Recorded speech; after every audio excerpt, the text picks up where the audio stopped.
जय श्री राम भक्तों, आप सभी का स्वागत है श्री रामचरितमानस वार्षिक पाठ के 48वें दिन के पाठ में। वार्षिक पाठ में हम प्रतिदिन 3 दोहे और मंगलवार के दिन 6 दोहे पढ़ते हैं, जिससे हमारी संपूर्ण रामायण 1 वर्ष से पहले 11 महीने में पूर्ण हो जाती है।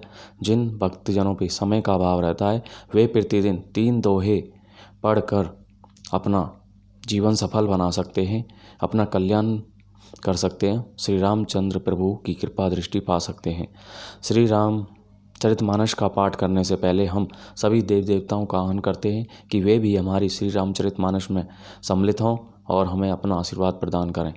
जय शिव शंभू, जय भोलेनाथ, जय पार्वती माता की जय, श्री महर्षि वाल्मीकि जी की जय, श्री तुलसीदास जी की जय, सभी गुरुजनों की जय, जय सरस्वती माता की जय, श्री गणेशाय नमो नमः, जय बजरंगबली की जय। और अन्य सभी देव देवताओं का आह्वान है वे भी हमारी श्री रामचरितमानस में सम्मिलित हों और हमें अपना आशीर्वाद प्रदान करें। बोलो जय श्यावर रामचंद्र की जय। तो शुरू करते हैं भक्तजनों। तुलसी जसी भव तब्यता तैसी मिलई सहाई, आपनु आवई जा ताही पही ताही तहाँ ले जाई। तुलसीदा मंगल भवन मंगलहारी, द्रवौ सुदशरथ अजर बिहारी। तुलसीदास जी कहते हैं, जैसी भवितव्यता होनार होती है वैसी ही सहायता मिल जाती है। या तो वह आप ही उसके पास आती है या उसको वहाँ ले जाती है। भले ही नाथ आए सुधरी सीसा, बांधी तुरग तरु बैठ महिषा। नृप बहु भांति प्रशंसेउ ताही, चरण बंदी निज भाग्य सराही। हे नाथ बहुत अच्छा, ऐसा कहकर और उसकी आज्ञा सिर चढ़ाकर घोड़े को वृक्ष से बांधकर राजा बैठ गया। राजा ने उसकी बहुत प्रकार से प्रशंसा की और उसके चरणों की वंदना करके अपने भाग्य की सराहना की। पुनि बोले ऊ मृदु गिरा सुहाई, जानी पिता प्रभु करऊँ टिढ़ाई। मोहि मुनि से सुत सेवक जानी, नाथे नाम निज कहु बखानी। फिर सुंदर कोमल वाणी से कहा, हे प्रभु आपको पिता जानकर मैं ठिठाई करता हूँ।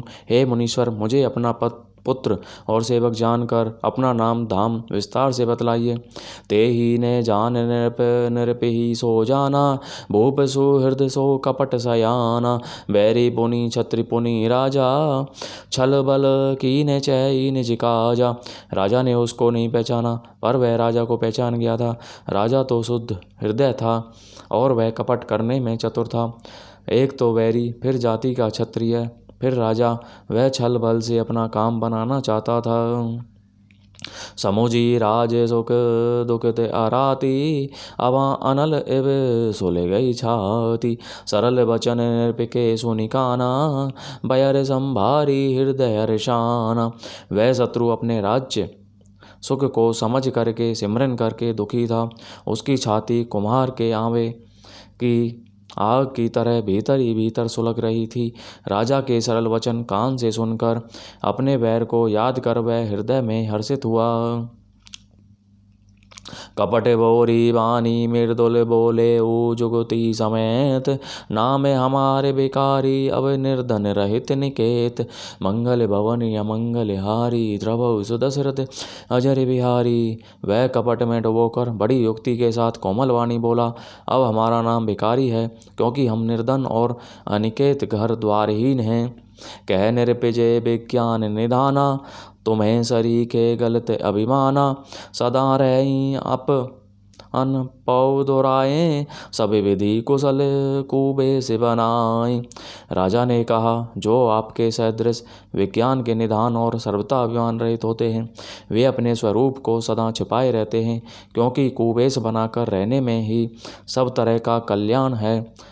प्रकट संत वेश में मान होने की संभावना है और मान से पतन की। ते ही ते कहीं संत श्रुति टेरे, परम अंकिंचन प्रिय हरि केरे। तुम्हें सम अदन भिखारी अगेहा, होत बेरंची शिव ही संदेहा।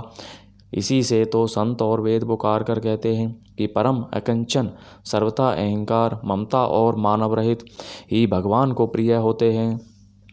आप सरीखे निर्धन भिखारी और ग्रहहीनों को देख कर ब्रह्मा और शिव जी को भी संदेह हो जाता है कि वे वास्तविक संत हैं या भिखारी।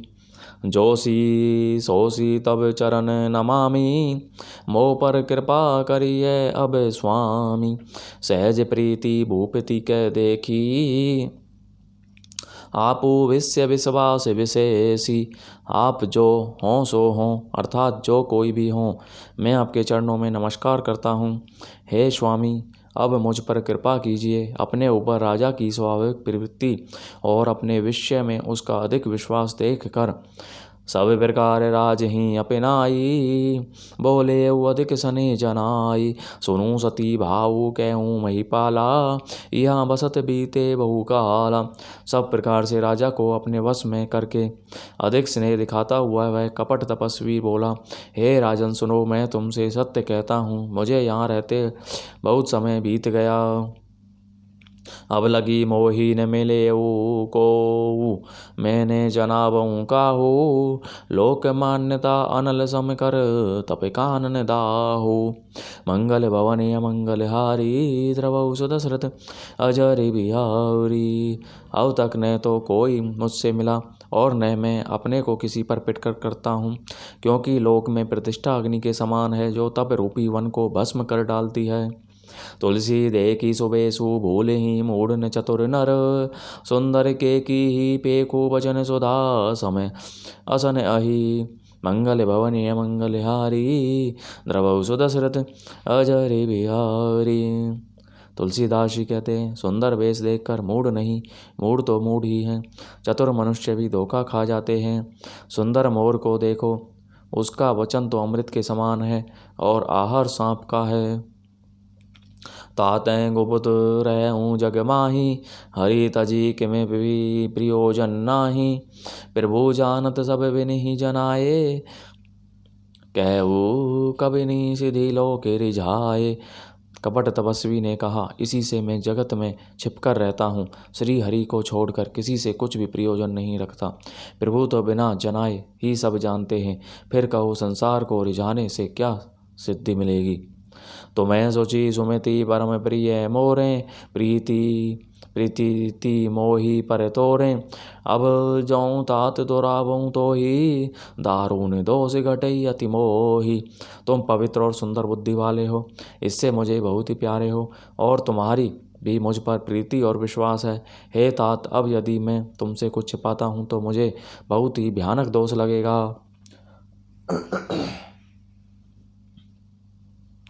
जिमी जिमी तापसु कथई उदासा, तिमी तिमी निरपिही उपज विश्वासा। देखा स्वय बस कर्म मन बानी, तब बोला तापस बग ध्यानी। ज्यों ज्यों वह तपस्वी उदासीनता की बातें कहता था, त्यों ही त्यों राजा को विश्वास उत्पन्न होता जाता था। जब उस बगुले की तरह ध्यान लगाने वाले कपटी मुनि ने राजा को कर्म मन और वचन से अपने वश में जाना, तब वह बोला, नाम हमार एक तनु भाई, सुनी निरप बोले पुनि सिरुनाई। कहू नाम कर अरत बखानी, मोही सेवक अति आपन जानी। हे भाई, हमारा नाम एक तनु है। यह सुनकर राजा ने फिर सिर नवाकर कहा, मुझे अपना अत्यंत अनुरागी सेवक जानकर अपने नाम का अर्थ समझा कर कहिए। आदि सृष्टि उपजी जब ही तब उत्पत्ति भय मोरी, नाम एक तनु हेतु ते ही देन धरी बहोरी। कपटी मुनि ने कहा, जब सबसे पहले सृष्टि उत्पन्न हुई थी तब मेरी उत्पत्ति हुई थी, तब से मैंने फिर दूसरी देह धारण नहीं की, इसी से मेरा नाम एक तनु है।